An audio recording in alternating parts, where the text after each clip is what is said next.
sit en buig ons hoofde. Here, baie dankie vir die offergawe wat ons kan terugbring na U huis toe.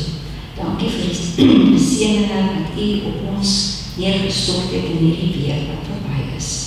En dankie dat ons iets kan teruggee. Seën die offergawe en gebruik dit vir uitbreiding van U evangelie. Amen.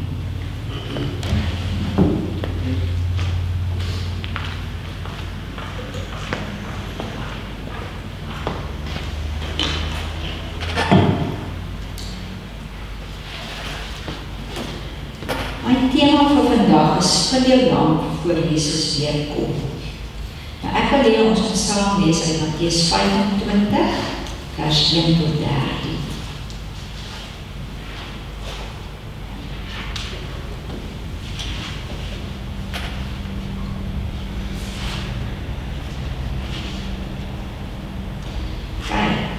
Dan sal die koninkryk van die hemel wees soos 10 maagde wat hulle lampe geneem en uitgegaan het om die bruidegom te ontmoet. En 5 van hulle was verstandig en 5 dwaas. En toe die wat dwaas was, 'n lamp hulle lampe neem, het hulle geen olie met hulle saamgeneem nie. Maar die verstandiges het olie in hulle kanne saam met hulle lampe geneem. Terwyl die bruidegom tel om te kom, het hulle almal vaak geword en aan die slaap geraak. En middernag was daar 'n geroep. Daar kom die bruidegom, gaan uit hom tegemoet. Toe staan al daardie maagde op en maak hulle lampe gereed. En die wat dwaas was, sê aan die verstandiges, gee vir ons van julle olie, want ons lampe gaan uit. Maar die verstandiges antwoord en sê, miskien sal daar nie genoeg wees vir ons en vir julle nie, maar gaan liewer na die verkopers en koop vir julleself. En onderwyl hulle gaan om te koop, het die bruidegom gekom. En die wat gereed was, het saam met hom ingegaan na die bruilof en die deur is gesluit. Later kom toe die ander maagde ook en sê, meneer, maak vir ons oop. Maar hy antwoord en sê, voorwaar, ek sê vir julle, ek ken julle nie. Waak dan, omdat julle die dag en die uur nie weet waarop die Seun van die mens kom nie. Die voorbereiding vir die koms. Ek gee net vir Jordine hulle kans. Die voorbereiding vir die koms van Jesus is een van die belangrikste aspekte in ons lewens. Ons kan nie net aanvaar dat dit reg is nie. Dit is 'n daaglikse proses wat ons nie agterweer kan help nie. Die gelykenis van die 10 maagde verwys na die kerk wat wag op Jesus se koms, die eindtydkerk. Soos ons weet, verteenwoordig die vrou in die Bybel die kerk. Hierdie 10 word maagde genoem, omdat hulle 'n rein geloof bely. Die lampe stel die woord van God voor en die olie is die simbool van die Heilige Gees. In Mattheus 25 vers 2 word verwys na die verstandiges en die dwaases. Wat maak die een groep wys en die ander groep dwaas? Terwyl die bruidegom tel om te kom, raak albei groepe aan die slaap. Die hele kerk word uitgebeeld as geestig aan die slaap, toe hulle die wêreld moes voorberei vir die koms van Jesus. Al hierdie maagde glo in die woord van God. Hulle ken die Bybel en die leerstellings. Hulle almal leef 'n moreel eerlike lewens. Hulle geniet die gemeenskap van die medegelowiges. Vir 'n tyd lank is daar geen verskil onder hulle opgemerk nie. Dit is ook so met die kerk wat net voor Christus se wederkoms bestaan. Almal het kennis van die skrifte. Almal het die boodskap van Christus se nabye koms gehoor en wag in vertroue op sy verskyning. maar daar kom 'n wagtyd voor sy verskyning. Die wagtendes se geloof word beproef, en as die geroep, daar kom die bruidegom, gaan uit om tegemoet gehoor word, is baie onvoorbereid. Hulle het geen olie in hulle kanne oor vir hulle lampe nie. Hulle is sonder die Heilige Gees. Sonder die Heilige Gees is die kennis van God se woord waardeloos. Die teorie van die waarheid kan nie die siel opwek of die hart heilig nie. Net die Heilige Gees kan dit doen. Ons kan wel bekend wees met die gebooie en beloftes, maar sonder die Heilige Gees kan ons karakters nie verander word nie. Die klas wat deur die dwaase maagde voorgestel word, is nie heiligelaars nie. Hulle het agting vir die waarheid en verkondig ook self die waarheid.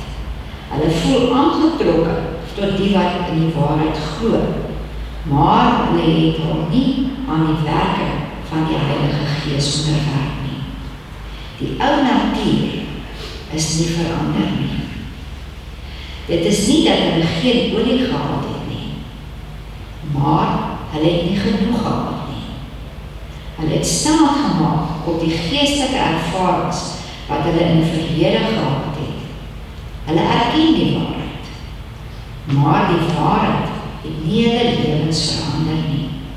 Hulle handel nog steeds volgens hulle ou natuur. Die ou natuur domineer nog steeds hul gedagtes en aksies.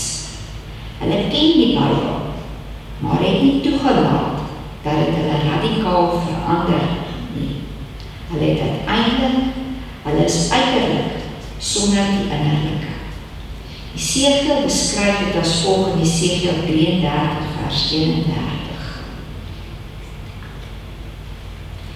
En hulle kom na jou toe soos 'n volk saamgestroom en sit voor jou as my volk. Ek hoor jou woorde, maar hulle doen dit nie, want hulle maak liefdesverklaringe met hulle mond, maar hulle hart gaan agter onregverdige wins aan. Paulus sê in 1 Timoteus 3 vers 1 tot 5.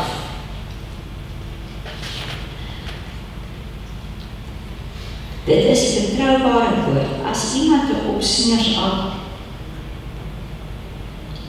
ek dink ek het daai vers verkeerd, Christian. Ek het, dis 2 Timoteus 3 vers 1 tot 5. Die wat in die Bybels verblaai, is welkom. 2 Timoteus 3 vers 1 tot 5.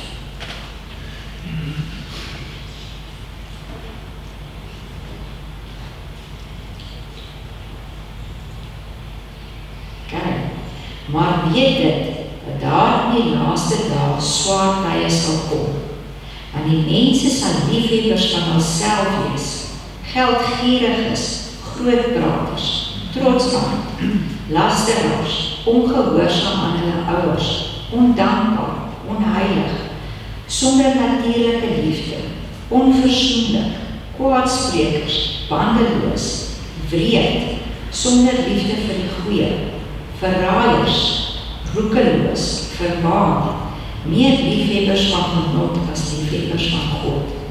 Mense wat 'n gedaante van godsaligheid het, maar die krag daarvan verloor het. Keer jou ook van hierdie mense af. Van buite lyk alles goed. Hulle het 'n lamp in hulle hand. Maar daar is 'n verskil om die woord in jou hand te hê en om die woord in jou hart te hê en dit uit te leef. Die dwaase maagde was ingelig gewees, maar het nie verander nie. Om weerstellig korrek te wees, gaan ons nie eendag red nie. Die waarheid wat ons glo en verkondig, moet ons van binne verander. Anders is dit net 'n vorm godsdiens wat vir ons so geword het. Ware geloof werk deur liefde en en reinig die siel. Dis 'n geloof wat die krag het om lewens van sonde te reinig. Die dwaase maagde het gehoop om dit wat hulle nie gehad het nie, van die ander wyse maagde af te kry. Hulle het verwag dat ander moet voorsien in dit wat in hulle ontbreek. In geestelike dinge kan niemand in 'n anders tekortkominge voorsien nie. In Openbaring 22 vers 17 staan die volgende: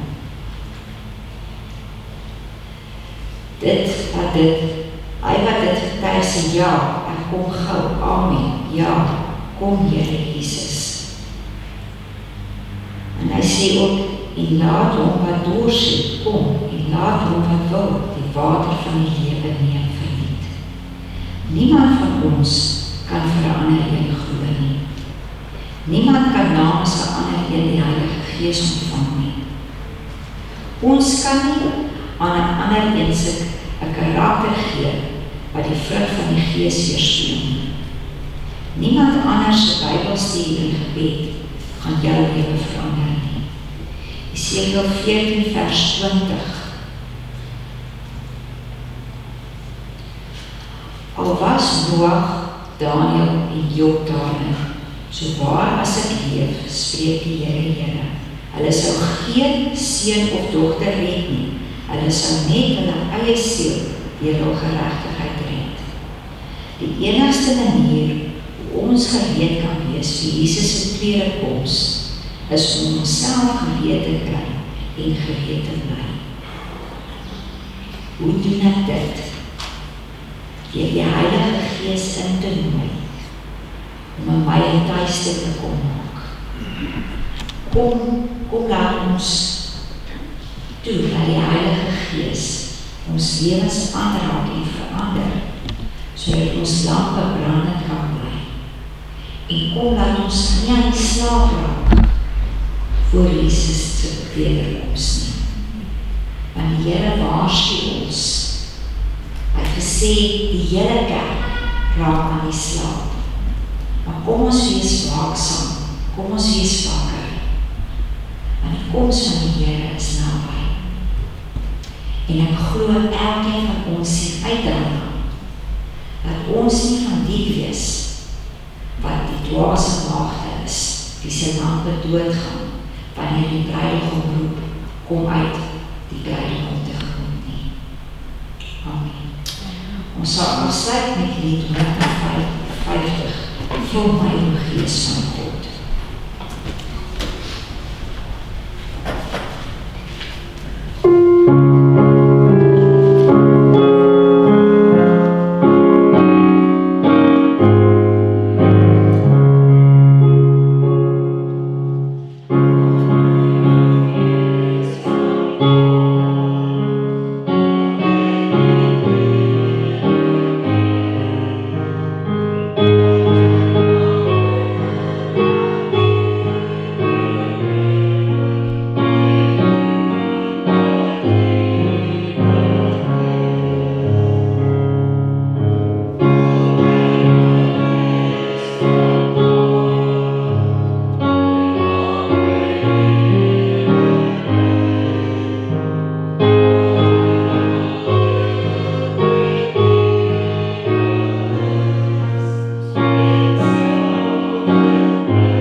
Ons vra, vul ons met die Heilige Gees elke dag. Lei ons elke dag, Here, en dat ons elke dag met U ingaan. Laat ons aan U voete sit, voordat ons dagtaak begin. Here, vul ons, sodat ons gereed kan wees, as U op die wolke verskyn. Gebruik ons, dat ons U woord sal verkondig. Here, dat ons nie gebarste reënpakke sal wees nie, maar dat ons kruike vol water sal wees, wat ons verander tot nut kan wees. Dis ons gebed in U groot en heilige